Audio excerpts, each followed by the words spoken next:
दोस्तों, स्वागत है आपका आपके अपने चैनल चमत्कारी ज्योतिष में। आज के इस वीडियो में हम जानेंगे जन्म कुंडली के 5वें घर में सूर्य के क्या रिजल्ट होते हैं, क्या पॉजिटिव रिजल्ट होते हैं और क्या नेगेटिव रिजल्ट होते हैं, और आप सूर्य को कैसे मजबूत कर सकते हो। तो 5वां घर शुभाशुभ भाव कहलाता है जन्म कुंडली का। ये मिश्रित फल देने वाला होता है। जीवन में मिलने वाली सफलता या असफलता सभी का विचार इस भाव से किया जाता है। संतान और संतान से संबंधी अच्छी बुरी सभी बातों का विचार भी इस भाव से किया जाता है। 5वें घर में बैठा हुआ ग्रह 9वें घर को देखता है। इस कारण यदि 9वां घर खराब हो तो इसको खराब कहेंगे। खाना नंबर 5 बृहस्पति का कारक भाव माना जाता है, क्योंकि बृहस्पति संतान का कारक है। कुंडली के ज़्यादातर भावों में बृहस्पति का अधिक होता है। अगर कुंडली में बृहस्पति शुभ हो तो संतान को भी शुभ फल प्राप्त होने स्वाभाविक होते हैं। यदि 5वां घर पाप ग्रहों से ग्रसित हो और गुरु की स्थिति भी शुभ ना हो तो उस स्थिति में संतान पर प्रभाव अवश्य पड़ेगा। अगर चंद्रमा भी मजबूत स्थिति में हो तो परिवार में शुभता दिखाई देगी। अब हम बात करते हैं सूर्य के 5वें घर में रिजल्ट क्या है। तो कुंडली के 5वें घर में सूर्य की स्थिति परिवार की उन्नति की कारक होती है। संतान के प्रति अधिक मोह नहीं रहता है। कुंडली में अगर शुक्र दूसरे या 7वें घर में होगा और पंचम का सूर्य आर्थिक संपन्नता देने वाला होगा, धन की वृद्धि बनी रहेगी। कुंडली में सूर्य 5वें घर में और बृहस्पति शुभ अवस्था में हो तो ये स्थिति बुद्धि और यश को बढ़ाने वाली होगी। अगर चंद्रमा 4थे घर में हो और सूर्य 5वें घर में हो तो धनवान होगा, संतान का सुख भी अवश्य मिलेगा।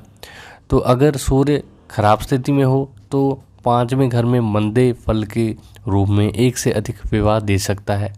पुत्र संतान पर कष्ट अधिक हो सकता है। अगर शनि और शुक्र कुंडली में मंदे हो रहे हों तो दोनों की अवस्था के कारण अशुभ फल देने वाले बनते हैं।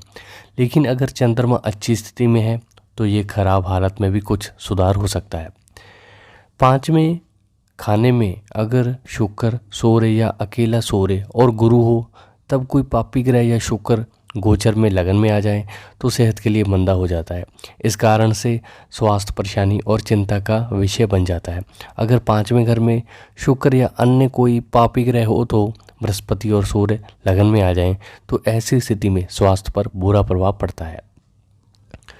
तो 6ठा भाव इसको 10म भाव से जो कनेक्ट होता है, 5वें घर का संबंध 8 और 10 से बनता है, तब 6ठा और 10वां घर भी इसके साथ जुड़ जाता है। तो तीसरा या चौथा होने पर 9वां ग्रह मंदा और 5वां घर भी मंदा हो जाता है। मतलब कि तीसरे, चौथे और 9वें घर का बुरा प्रभाव 5वें घर पर पड़ता है। जब 6ठे और 10वें घर में कोई ग्रह हो, चाहे वह पंचम भाव के स्वामी सूर्य का मित्र ही क्यों ना हो, ये जहरीला शत्रु गिना जाता है। 6ठे और 10वें घर में जो ग्रह बैठे हों वह परस्पर शत्रु बन जाते हैं, चाहे वो नैसर्गिक मित्र ही क्यों ना हो। दोनों का जहर 5वें घर में आकर संतान के लिए खराब होता है। ये सारा असर गुरु और सूर्य पर निर्भर करता है। टीवी में राहु मंदा हो तो विपरीत प्रभाव पड़ता है। तो इस बात से आप समझ सकते हैं केतु भला हो सब कुछ भला, उम्दा राहु मंदा सब कुछ उल्टा होता है। तो दोस्तों, उम्मीद करता हूँ आपको मेरा ये वीडियो पसंद आएगा। तो सूर्य के जो उपाय हैं, अगर आपकी कुंडली में 5वें घर में अगर आपकी कुंडली में सूर्य 5वें घर में मंदे फल दे रहा है तो सूर्य की वस्तुओं का आप दान कर सकते हैं।